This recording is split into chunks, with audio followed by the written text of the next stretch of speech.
আবৃত্তি করছি কবি সুকুমার রায়ের রচিত কবিতা ভয় পেও না। ভয় পেও না, ভয় পেও না, তোমায় আমি মারবো না, সত্যি বলছি। স্থির করে তোমার সঙ্গে পারবো না, মনটা আমার বড্ড নরম, হাড়ে আমার রাখতে নেই। তোমায় আমি চিবিয়ে খাবো এমন আমার সাধ্যি নেই।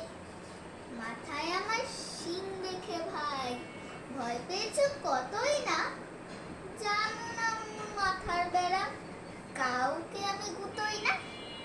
এসো এসো গর্তে এসো, পাশ করে যাও 4টে দিন, আদর করে শিখেই তোলে রাখবো তোমায় রাত্রি দিন।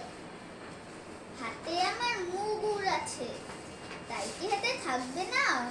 মুগুর আমার হালকা এমন, মারলে তোমায় লাগবে না। অভয় দিচ্ছি, শুনছো না যে, ধরবো নাকি ঠ্যাং দুটা, বসলে তোমার মুন্ডু চেপে বুঝবে তখন কাণ্ডটা। আমি আছি, গিন্নি আছেন, আছেন আমার 9 ছেলে, সবাই মিলে কামড়ে দেব মিথ্যে অমন ভয় পেলে। ধন্যবাদ সবাইকে।